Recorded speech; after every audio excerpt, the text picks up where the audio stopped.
Babi ngepet. Pada April 2021, warga Bedahan, Sawangan, Depok digegerkan dengan isu babi ngepet setelah beberapa orang kehilangan uang 1-2 juta. Seorang pria bernama Adam Ibrahim memesan seekor babi hutan dari toko online seharga 900.000 plus ongkir 200.000, lalu mengklaim lewat pengeras suara bahwa itu adalah manusia yang berubah menjadi babi. Rekayasa ini melibatkan 7 orang lainnya yang berpura-pura menangkap babi ngepet dan memancing kerumunan. Polisi Polrestro Depok menangkap Adam pada 29 April 2021 dengan menetapkannya tersangka penyebaran berita bohong berdasarkan Undang-Undang Nomor 1 1946 Pasal 14 Ayat 1-2 dengan ancaman penjara hingga 10 tahun. Pada 6 Desember 2021, Pengadilan Negeri Depok menjatuhkan hukuman 4 tahun penjara, lebih berat dari tuntutan jaksa karena perbuatannya dinilai meresahkan dan menimbulkan keonaran masyarakat. Lalu apa tujuan orang ini? Yakni mencari popularitas dan ingin pengakuan sosial, seperti ingin dihormati warga sekitar. Blue Energy. Pada tahun 2008, Blue Energy diklaim sebagai teknologi revolusioner yang mengubah air jadi bahan bakar. Penemunya bernama Joko Suprapto, sempat dipuji Presiden SBY dan dikabarkan menerima dana 10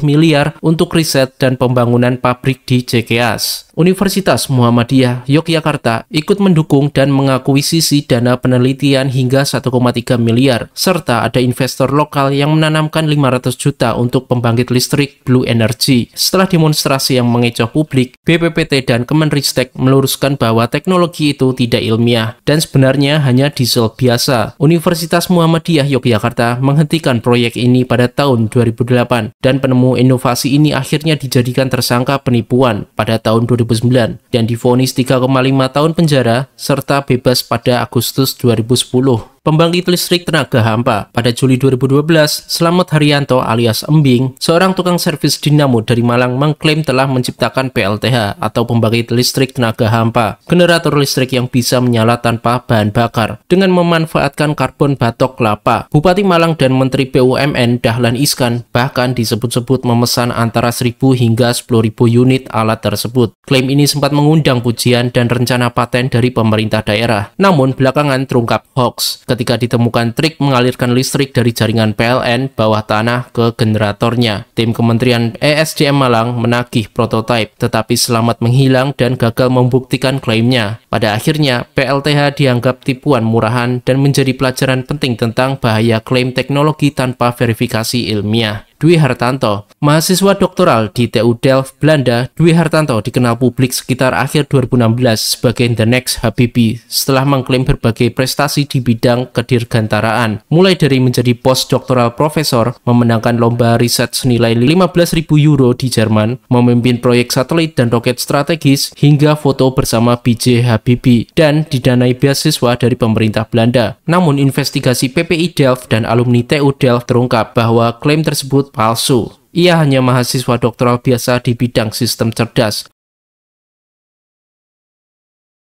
dan proyek satelit roket hanyalah ekstrakurikuler. Dwi Hartanto akhirnya mengakui kesalahan dan mempublikasikan surat permintaan maaf pada Oktober 2017, menyatakan telah melebih-lebihkan informasi, prestasi, manipulasi informasi, dan klaim jabatan akademis. Dia juga pernah memalsukan tanda tangan dosen saat S1. Kasus ini memperingatkan kita betapa pentingnya verifikasi klaim intelektual terlebih dahulu.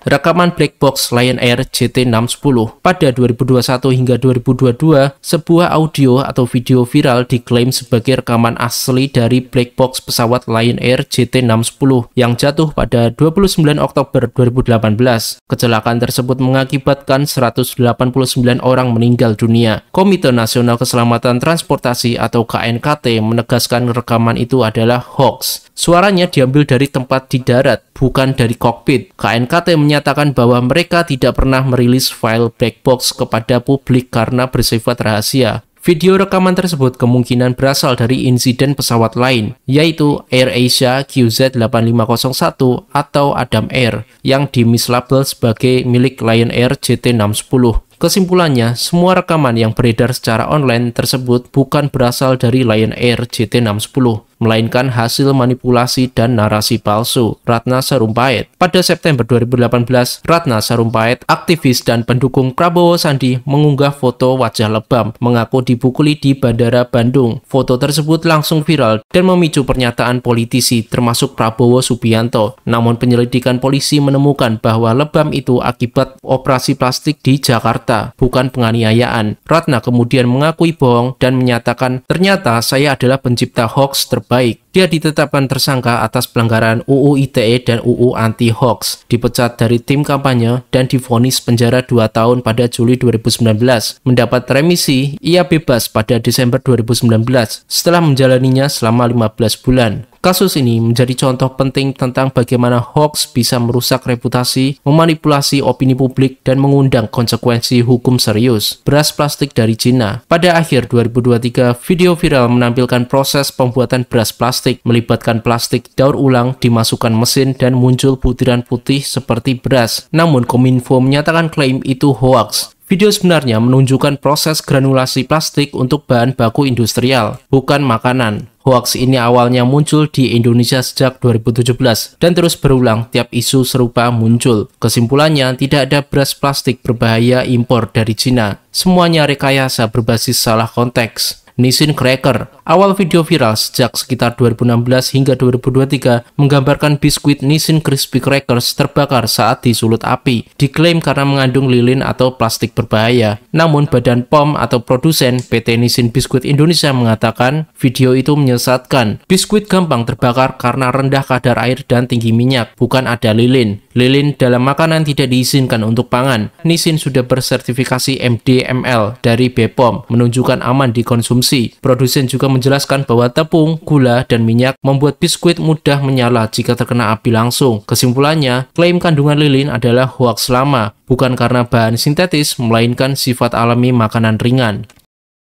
Kiamat 2012. Hoaks Kiamat 2012 berasal dari salah tafsir kalender suku Maya yang disebut berakhir pada 21 Desember 2012. Banyak teori palsu menyebar seperti tabrakan bumi dengan planet Nibiru, pergeseran kutub, badai matahari ekstrim, dan bencana kosmik lainnya. Media massa, buku populer, hingga film Hollywood seperti 2012, 2009 ikut memperkuat kepanikan global. NASA, astronom, dan ahli budaya Maya membantah semua klaim itu. Kalender Maya bukan meramalkan kiamat, melainkan hanya menandai akhir siklus panjang, mirip seperti pergantian abad pada kalender Masehi. Tak ada bukti ilmiah tentang planet Nibiru atau peristiwa apokaliptik lainnya. Tahun 2012 sudah berlalu tanpa insiden besar. Hoaks ini menjadi salah satu contoh paling masif dari disinformasi modern yang memperlihatkan bagaimana media dan internet bisa memicu ketakutan global berdasarkan kesalahpahaman budaya dan sains. Batu Malin Kundang. Legenda Minangkabau ini berkisah bahwa Malin Kundang, anak durhaka, dikutuk menjadi batu oleh ibunya. Banyak orang percaya bahwa batu Malin Kundang di pantai air manis Padang adalah tubuh asli Malin yang membatu. Namun klaim itu hoaks. Batu itu sebenarnya adalah relief buatan manusia, diciptakan pada 1980-an oleh Dasril Bayras dan Ibn Zani Usman sebagai wisata atraksi, bukan fenomenal supranatural. Meski menyimbolkan legenda, tidak ada bukti bahwa manusia berubah jadi batu sesuai mitos. Formasi batu tersebut hanya karya seniman dan media promosi budaya setempat. Legenda Malin Kundang adalah cerita rakyat simbolis tentang moral dan bakti kepada orang tua, bukan kisah nyata. Pemerintah setempat pun membantah kebenaran patung tersebut sebagai Malin Kundang asli. Vaksin COVID-19.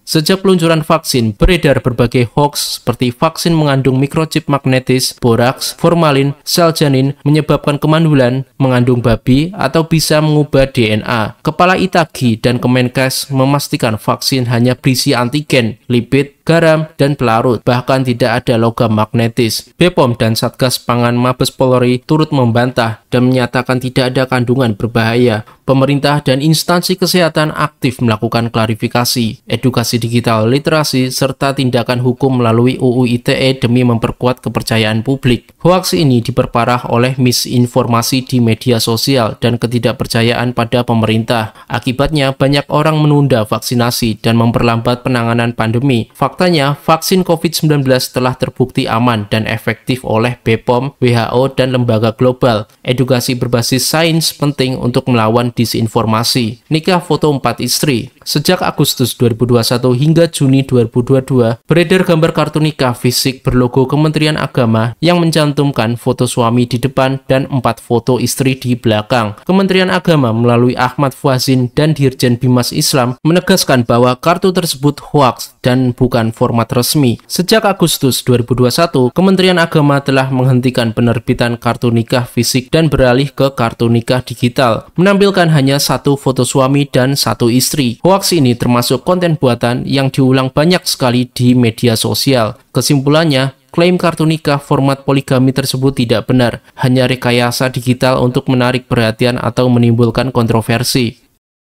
Busana Cina di uang 75.000.